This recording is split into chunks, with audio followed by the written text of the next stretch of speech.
Abusia for more bibia kwa baba so Jaman Scafi so and so Jaman TV so but na subscribe to channel no like video no mami na share so the beya unua bi nso nsabeka video no ne nyina etimi edi abom. Yes, and here Tuesday ni enhwe de offer lucky Tuesday say my back the game no e be no back to back ni apiska kra edi atu botom. Yes, nti enhwe de offer ye lucky Tuesday na me bon kai say upese utwa any NL game say Monday special to aseda vag ananu rush emfa baby a so beba so jama ho say ye tre ya hye nim. Yes, ya na games na adoso wo ye so nti upese utwa bia obetimi dia afa number we so 0246898449 eno ekwa akodi minipa baako ye friend Foster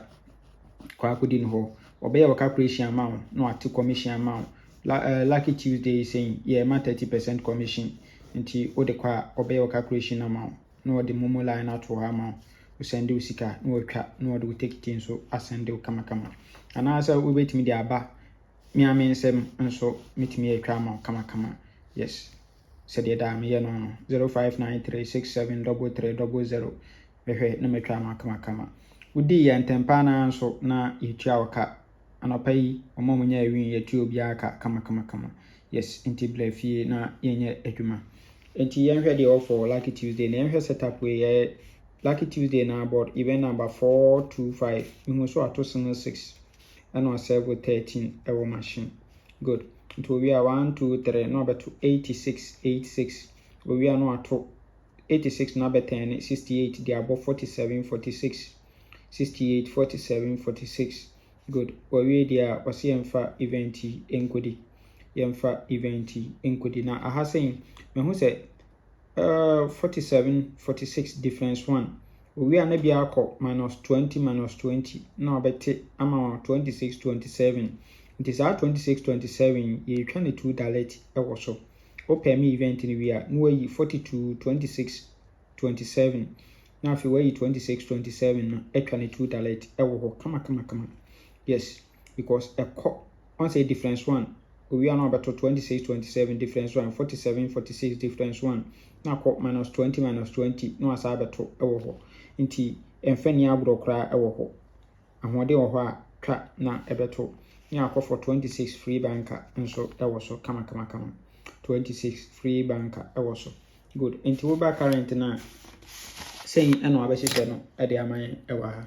saying no abehye no nti ubon so abeto 6 e wa ha no asave 13 e wo machine 1 2 3 na abeto 86 no e wa ha 86 we are na 86 wa 10 no 68 dey twa 47 46. Good, into a way there 47 enko minus 20 which is 27 now 46 in so enko minus 20 which is 26 so in 22 dalet oh kama. Yes, it is a pepe and what is no ha then here second setup on so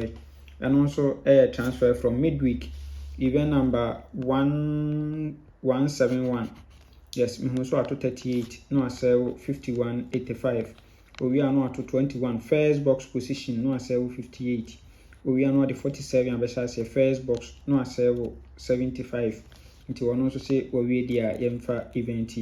enkodi yemfa event no enkodi na ha say me pese apeke 7 71 17 7 71 and 17 ewo ho as best 3 ewo so. Good, into back current na saying no abehye no ewa ha to go so about 38 no ewa ha dia man no asell 51 85 to 38 no asell 85 51 we are pe no about 21 first box no asell 58 ewa machine we are on 47 machine or first box no asell 75 and so machine. Yes, into we there not to say emfa event enkodi free. Good, it is saying ebenya for the full game no nti ebe combine the two event no the combine I say ne ba benya na yi best 5 na yi best 3 na akọ for 2 dalet 26 27 na akọ for 26 free banker. Yes, nti saying ebenya for a full game no nti twa bi na edibi na opese wo twa na wodidi na wonya wo sika ntempa na so de na wode aba numbers yi mienu nyina wo be WhatsApp no ye behwe ne atwa ma we ye foster ba obema 30% commission. Yes, enwumere game obema 30% commission oba sujaman nso 30% commission na yes ni nyina ye adwuma ba akona ni nyina yes nti blafie na yenya adwuma kama nyame nka ho o men kwatenti ahode wo. Bye bye.